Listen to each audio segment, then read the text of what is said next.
Jin stood on the smooth, polished floor of the Grand Council chamber. The air smelled of clean metal and something sweet, a smell from the plants of another world.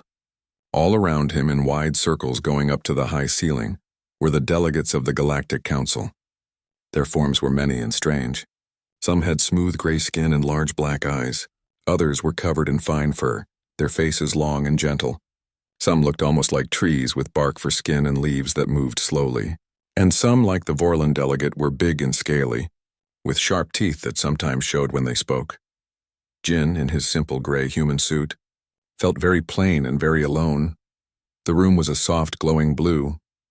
The only bright light shone down on him, making him the center of attention. He held the speaker's stone, a smooth, cold crystal that let his voice be heard by everyone.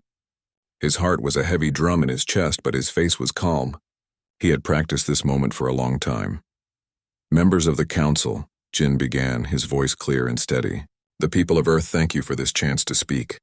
We ask once more for an extension of the protectorate status. For 100 years, your ships have watched over our world. Your laws have given us a chance to learn from you.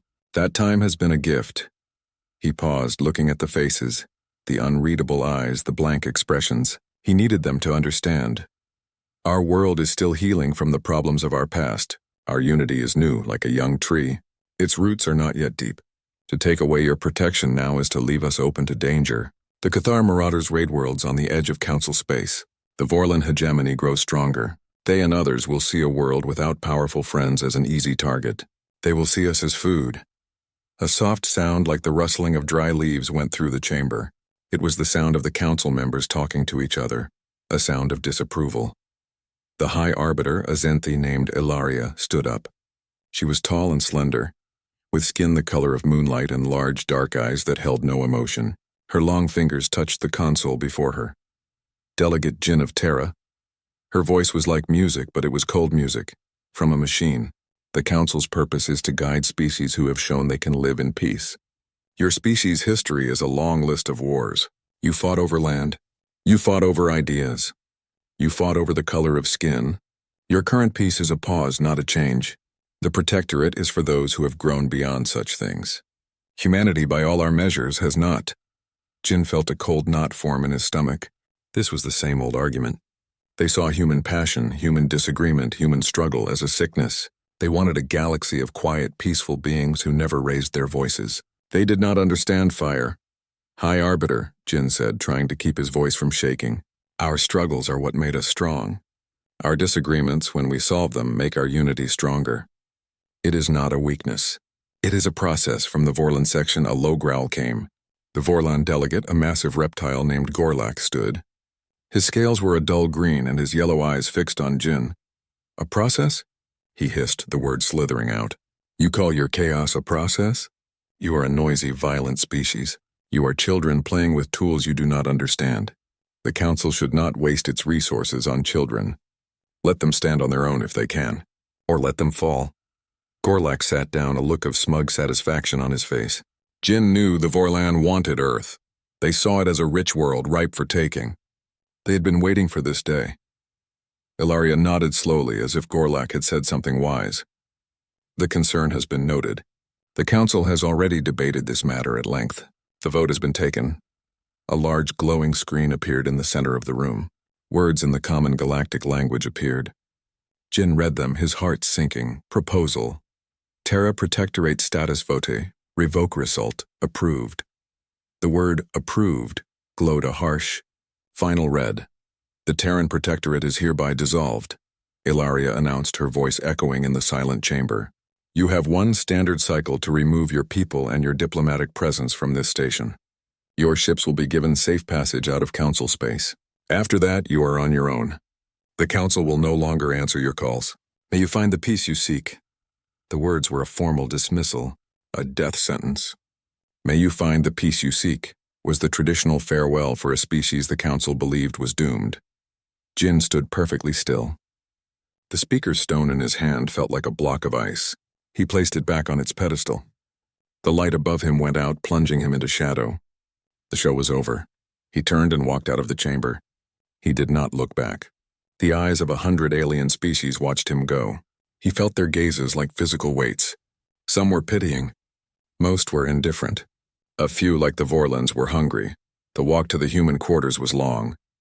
The corridors of the station were wide and beautiful, filled with light and art from 1,000 worlds. It was a paradise, and humanity was being thrown out of it. He reached the simple, unadorned door marked with the symbol of Earth, a blue circle with patches of green and brown. He went inside. The room was bare. Most of their things were already packed. His assistant, a young woman named Sumin, looked up from a screen. Her eyes were red. "They broadcast it," she said, her voice tight. "The official decree. It's playing on all channels, for the whole galaxy to see." Jin nodded slowly. Of course they had. It was a lesson for any other species that might think of being too loud, too difficult, too human. "Are the others ready?" he asked. Sumin nodded. "The Odyssey is prepped. The last crates are being loaded. We can leave in an hour." "Good. Tell the crew to prepare for departure." He went to his small room and looked out the viewport. The stars were sharp and bright against the blackness of space. One of those faint points of light was Seoul, home. It looked so small from here, so fragile. An hour later, he sat in the commander's chair on the bridge of the Odyssey. It was a small old ship given to them by the Council. It was meant for short trips, not for a journey home that would take months. "All systems are green, Delegate Jin," the pilot said. "Take us out," Jin ordered. The Odyssey hummed to life. It detached from the Great Council station with a soft clunk. The massive structure, a beautiful jewel of light and life, began to shrink in the main view screen. Jin watched it go. He didn't see a beacon of civilization. He saw a cage. A beautiful, comfortable cage where everyone had to think the same way, act the same way, be the same way. A place where the fire of the human spirit was seen as a flaw to be corrected. He opened a channel to the ship's intercom. He could hear the fear and the anger in the silence of his crew. They were all listening. "This is Delegate Jin," he said, his voice low but firm. He was not speaking to the Council anymore. He was speaking to his people. "The conversation is over. They have closed the door." He took a deep breath, looking at the shrinking station one last time before it vanished into the dark. Set a course for Sol, maximum speed. "It's time for a new conversation." The journey home on the Odyssey was long and quiet. The ship, built for comfort on short diplomatic trips, felt small and fragile as it sailed through the empty darkness between stars. The crew spoke in low voices, if they spoke at all. The glowing decree from the Council played over and over in their minds. They were outcasts. They were alone. Jin spent most of the trip in his small cabin staring at the star charts. He was not a soldier or an engineer. He was a talker. And now there was no one left to talk to. He thought about the faces in the Council chamber. The cold pity of Ilaria, the hungry gleam in Gorlak's eyes. He knew the Vorlan would not wait long. The second the Council's protection was gone, the predators would circle. When the Odyssey finally crossed into the Sol system, a warning chime echoed through the ship. They were being scanned. Jin hurried to the bridge. "Unknown vessels on an intercept course," the pilot said, his voice tense. "They're not broadcasting any Council identification." Jin's heart sank. It was already happening. The Cathar, or maybe even the Vorlan, had come to pick at the bones before the body was even cold. He prepared to give the order to flee, a useless gesture in this slow ship. But then a new signal came through, a familiar voice speaking in Korean. "Unidentified vessel, this is Sol System Defense. You are approaching restricted space. Cut your engines and prepare for identification." Sol System Defense? They had no such thing. The Odyssey slowed to a stop. On the view screen, 3 ships slid into view. They were not the organic, jagged shapes of the Cathar, nor the ornate designs of the Council. They were gray, angular, and covered in weapons. They were warships, human warships. Jin felt a shock run through him. "This is Delegate Jin aboard the Odyssey. We are returning from the Galactic Council." There was a pause. "Welcome home, Delegate. Please follow our lead. We will escort you to Luna Command." The trip to Earth was a revelation. The solar system was no longer the peaceful, open space they had left. It was a fortress. Manned platforms orbited Mars. Shipyards buzzed around the moons of Jupiter. And around Earth itself, a fleet of ships, hundreds of them, sat in silent, orderly rows. They were all gray. They were all armed. The Odyssey docked at a massive station orbiting the moon. Luna Command was a city of metal and light, built into the lunar rock. When Jin stepped off the ship, he was met by a woman in a sharp black uniform. She had short, practical hair and eyes that missed nothing. "Delegate Jin, I am Captain Li Min. Follow me, please." "The chairman is waiting." She led him through clean, bright corridors. The people they passed moved with purpose. There were no loud voices, no frantic running. It was the calm, efficient movement of an anthill. They entered a large room with a wide view of Earth, a blue and white marble hanging in the blackness. A man stood with his back to them, looking at the planet. He turned. He was an older man with gray hair and a kind but tired face. Jin recognized him. Chairman Park. He had been a young, fiery politician when Jin left for the council. "Jin," Park said, his voice warm. "You have had a long journey." "The council," Jin began, but the words caught in his throat. "They revoked the protectorate. They abandoned us." "We know," Park said calmly. "We watched the broadcast." Jin looked from Park to Captain Min. "But all of this?" He gestured to the window to the fleet beyond. "How? It has only been a few months for us." "The travel time," Park smiled a little. "For you, a few months. For us, it has been 10 years. The council gave us one of their gifts, faster than light communication. They could send data instantly, but they never gave us their ship drives. Our ships were slow. The time dilation, it worked in our favor. We have had a decade to prepare for your return." Jin sat down, his legs feeling weak. 10 years. A whole lifetime of work had happened while he was in transit. "After you left," Park explained, "the world fell into panic. There was fear, anger, but then there was a meeting. Every nation, every old rival came together. We saw the same thing in the council's message, our death warrant. So we burned our flags. We threw out our old maps. We became one thing, the Terran unification mandate. Our first and only goal was survival," Captain Min spoke. "We knew we could not match the council's technology. Not in a century, so we did not try. We looked at what we could do. We are good at making things. We are good at war, so we made tools for war. Simple, strong, and easy to build in great numbers." She pointed to the ships outside. "Those are not fancy. They have strong armor. They have powerful guns that shoot solid metal. They have point defense systems that can fill space with bullets. We did not try to make beautiful ships. We tried to make ships that win fights." Jin looked out at the fleet. He saw the truth of it. They were not elegant. They were tools like hammers, built for one job. "We have turned our system into a trap," Park said. "Any ship that enters without our permission will be torn to pieces. But that is not enough. The Cathar or the Vorlon will come eventually. They will come with a fleet too big for our traps. We cannot just hide forever. So what is the plan?" Jin asked, his voice a whisper. Park's kind eyes turned hard. "The council thinks we are unevolved. They think we are animals. They are right, in a way. They have forgotten what animals do when they are cornered. They fight, and we have been cornered for 10 long years. We have sharpened our teeth." He walked to the window and placed a hand on the cool glass.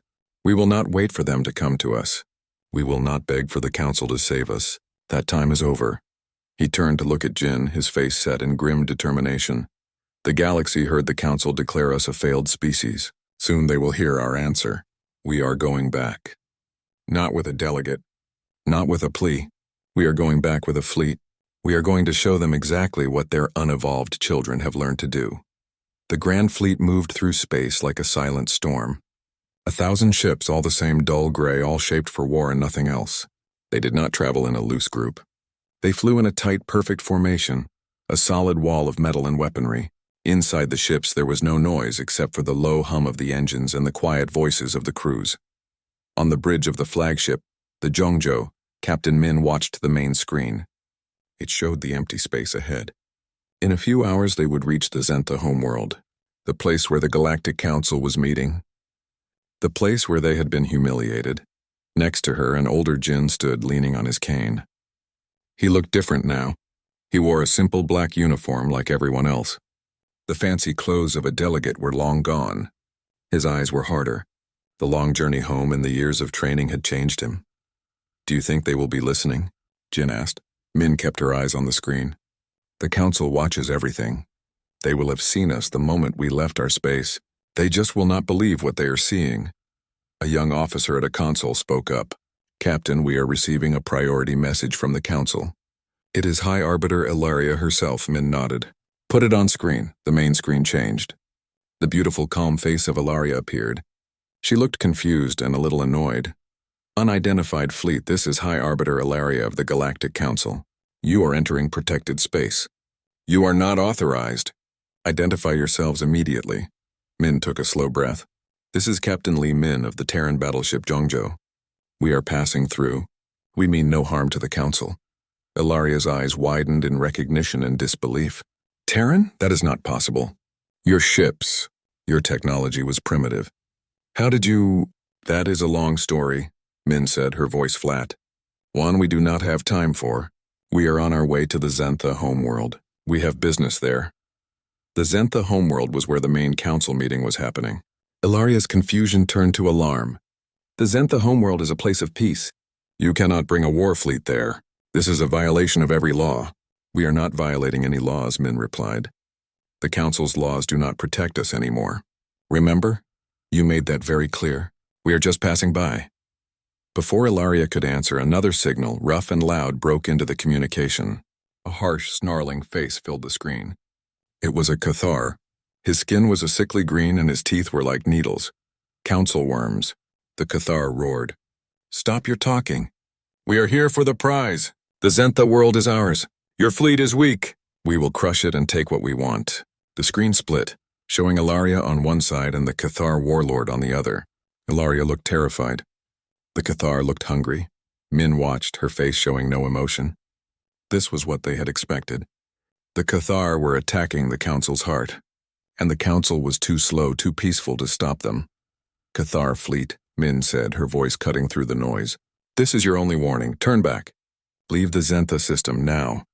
The Cathar warlord turned his furious eyes to her. He laughed, a ugly grating sound. More humans? The little mice from their little hole? You dare to give me orders? I will enjoy tearing your ships apart. Destroy them first. On the main screen, the sensor data updated. The Cathar Armada, a swarm of jagged, organic-looking ships, turned away from the Zentha world. They moved like a cloud of locusts, heading straight for the human fleet. On the council ship, Ilaria was pleading. Cathar, please. We can negotiate. Do not do this! But it was too late. The Cathar were coming. Captain Min sat down in her command chair. The quiet bridge suddenly became a place of focused energy. She did not raise her voice. All ships, battle stations. Formation Theta. Defensive screen active. Railguns target their lead elements. Wait for my order. Jin moved to stand behind her, his hands tight on his cane. He watched the approaching swarm. It was a terrifying sight. There were so many of them. The Cathar ships began to fire. Bright green energy beams shot across the darkness. They moved fast, but they were wild, uncontrolled. The human fleet did not move. The gray ships held their position, a silent wall. The Cathar energy beams hit the human defensive screen. A cloud of tiny metal pellets fired from the human ships filled the space in front of the fleet. The green beams hit the pellets and exploded harmlessly, lighting up the darkness with pretty, useless fireworks. The Cathar warlord snarled in surprise. He ordered his ships to get closer, to use their claws and teeth, their boarding craft. Point defense systems active, Min said, her voice still calm. Target their small craft and missiles. As the Cathar swarm moved closer, the human ships began to fire. It was not a wild barrage. It was a precise, rhythmic pounding. From the sides of the human battleships, long railguns fired. There was no bright light, just a silent, powerful shudder through the ship. And then a moment later, a Cathar ship in the distance would simply come apart, torn into pieces by an invisible force. The Cathar missiles and boarding pods tried to get through, but as they approached, the human ship sprouted thousands of small, fast-firing guns. They filled the space with a storm of metal. Missiles exploded. Pods were shredded into dust. Nothing got through. It was not a fight. It was a slaughter. The Cathar fought with rage and noise. The humans fought with silence and math. Jin watched, his mouth dry. He saw a Cathar battleship, one of their largest, trying to push through. It fired everything it had at the Zhongzhou. The green beam splashed against the thick gray armor, doing nothing. Target that ship's main engines, Min said. Disable it. Do not destroy the bridge. A single railgun round shot out from a cruiser far to their left. It crossed the distance in a flash. It hit the Cathar battleship right in its engine section. The back of the ship exploded in silence. The great ship went dark and dead, floating helplessly. The Cathar warlord's screaming could be heard over the open channel. Then it went silent. His ship was a floating tomb. The rest of the Cathar armada broke. They saw their best ships being torn apart without even touching the enemy. They saw their warlord's ship dead in space. The hunger in their hearts was replaced by fear. They turned and ran, scattering into the dark. The battle was over. It had taken less than an hour. The human fleet stopped firing. The storm of metal ceased. The quiet returned. On the main screen, the image of High Arbiter Ilaria was still there. Her face was pale. Her large dark eyes were wide with a new kind of fear. She was not looking at the Cathar anymore. She was looking at the 1,000 gray ships. She was looking at Captain Min. The communication channel was open, but no one spoke. The silence from the human fleet was louder than any Cathar scream. Captain Min finally looked at the screen. She looked at Ilaria's terrified face. "The Zentha world is safe," Min said, her voice as calm as if she were reporting the weather. "The Cathar are gone. We will be arriving at the council station shortly. We have things to discuss." The silence after the battle was heavy. On the bridge of the Zhengzhou, the crew went about their work with quiet efficiency. They checked systems. They counted the remaining ammunition. No one cheered. No one celebrated. They had done a job, a difficult and violent job, and they had done it well. Now it was over. On the main view screen, the image of the Zentha homeworld was clear. It was a beautiful planet, blue and green, much like Earth. The Cathar fleet was a cloud of drifting wreckage around it. A few damaged ships were trying to limp away. The human fleet ignored them. The fight was over. The communication line to the council ship was still open. High Arbiter Ilaria's face was still on a smaller screen. She had not spoken. She just stared. Her large eyes filled with a terror she had never known. This was not the controlled, polite fear of a political defeat. This was the raw animal fear of someone who has just seen a monster and realized the monster is on their side. Captain Min finally turned to the screen. "High Arbiter," she said, her voice even. "The immediate threat is neutralized. We are proceeding to the council station. We will dock one ship. A shuttle will bring our delegation to meet with you." Ilaria found her voice. It was a whisper. "A guest delegation?" "Yes," Min said. "We have things to talk about. The conversation you ended a century ago. It is time to start a new one." She cut the communication. The screen went dark. The Grand Fleet moved forward. It did not move like a victorious army, proud and loud. It moved like a shadow, dark and silent, falling over the bright council station.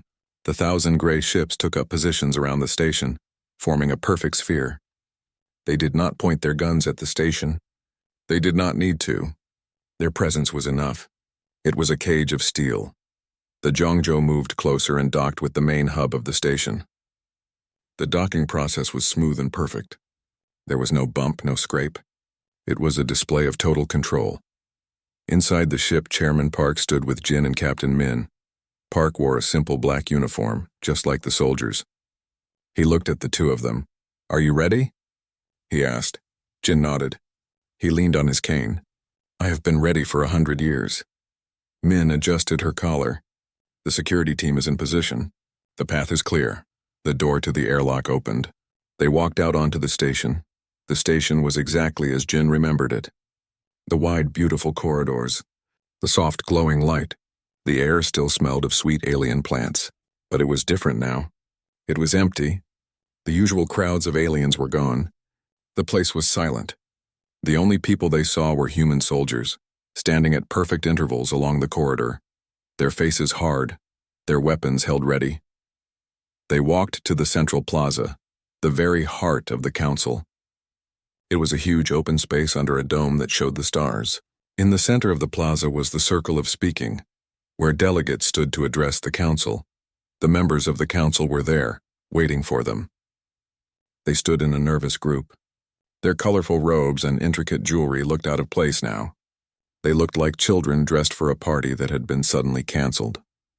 They saw the three humans walking towards them, and they shrank back. All except Ilaria. She stood her ground, though her hands trembled. Chairman Park stopped a few feet from her. He did not speak. He just looked at her. He looked at the other delegates. He let the silence hang in the air, heavy and uncomfortable. Finally, he spoke. His voice was not loud, but it carried across the silent plaza. You called us unevolved. The words were simple. They hung in the air. You said we were too prone to conflict. You said our history was a sickness. You were right. He took a small step forward. The delegates flinched. You were right, Park repeated. We are a species that knows war. We have fought for land. We have fought for food. We have fought for ideas. It is in our blood. It is the fire that built us. And you saw that fire and you called it a flaw. You tried to put it out. He gestured to the view of space through the dome. The 1,000 human warships were visible, dark shapes against the stars. You abandoned us. You threw us out of your garden because we had thorns. You left us to the wolves. You thought we would be eaten. You thought we would learn our lesson and die quietly. His eyes settled on Ilaria. They were not angry eyes. They were tired and very, very old. But you made a mistake, he said softly. You did not understand what we are. When you corner an animal, it does not lie down and die. It fights. And when you corner humanity, it does not just fight. It builds, it plans. It invents new ways to fight. You forced us to become the very thing you feared most. You forced us to become a unified human race with nothing left to lose. He looked around at all the terrified alien faces. You see war as a failure of civilization. We see it as a tool we have spent a century mastering. Not for conquest, not for glory, for survival. The Cathar came to conquer. We came to survive. There is a difference, and that difference is why your fleet is broken and ours is not. He turned and pointed a finger at the sky, at the human ships. That is our answer to your counsel. That is our response to your judgment. We are not here to ask for your help. We are not here to reapply for your protectorate. That time is over. He lowered his hand and looked back at Ilaria. We are here to discuss the terms of your membership in a new order. An order where humanity's primal instinct to protect its own becomes the shield that protects all of you. An order where our fire, which you tried to extinguish, becomes the fire that keeps the wolves away. He walked to the circle of speaking and stood in the center, where Jin had stood a century ago. Sit, Chairman Park said, his voice calm and final. Let us talk. The silence in the council plaza was absolute. The alien delegates stared at Chairman Park. His words hung in the air, simple and undeniable. He was not asking. He was telling. The man who had stood in this same circle a century ago, begging for mercy, was now offering a choice that was not a choice at all. High Arbiter Ilaria was the first to move. Her slender form seemed to shrink inside her elegant robes. She looked from Park's calm face to the grim soldiers at the entrances, and then up through the dome at the gray warships that blocked the stars. The reality of the situation pressed down on her. The Cathar had been a storm, violent and loud, but they could be understood. This was different. This was a change in the universe itself, cold and silent. Slowly, with a grace that was now broken, she walked to the circle and sat on the smooth floor in front of Park. It was a gesture of submission. One by one, the other delegates followed. The furry Rikasi, the tree-like dryads, even the hulking Vorlan Gorlak, all found a place on the floor. They sat in a wide semicircle, looking up at the three humans. The teachers had become the students. The judges had become the accused. Park did not sit. He stood with Jin on one side and Captain Min on the other. He looked over the assembled leaders of the galaxy. The old way is over, he began, his voice echoing softly. The council believed that peace came from ignoring danger. You built high walls and pretended the monsters outside did not exist. But the monsters are real. You saw that today. Your peace was a lie and it almost got your people killed. He pointed a finger at Ilaria. Your world was saved today, not by your laws, not by your talks. It was saved by the unevolved weapons of the species you cast out. Remember that, Ilaria bowed her head. She could not meet his eyes. So here are the new rules, Park said. There is only one. Humanity will be the shield. He let the words sink in. We will patrol the border systems. We will stand against the Cathar, the Vorlan, and any other threat that thinks the core worlds are weak. We will be the wall between you and the darkness. A murmur of fear and relief went through the delegates. They were being protected, but by a force they could not control. Gorlak, the Vorlan delegate, finally found his voice. It was a low growl. And what is the price of this? Protection? He spat the word. Captain Min answered, her voice sharp and clear. The price is that you listen. The Terran mandate will have a permanent seat on this council, not as a member, As the head of a new Security Council, our vote on matters of defense is the only vote that matters. You will continue to argue about trade and art and science, but when it comes to survival, you will do what we say. Jin spoke for the first time. He leaned on his cane, his voice quieter than the others, but every delegate listened. You spent a century telling us we were wrong, that our way of living was a mistake. Now you will see the result of our way. We will give you the safety you could not create for yourselves. In return, you will give us the authority to do it. It was a brutal, simple deal. They were trading their political freedom for their physical safety.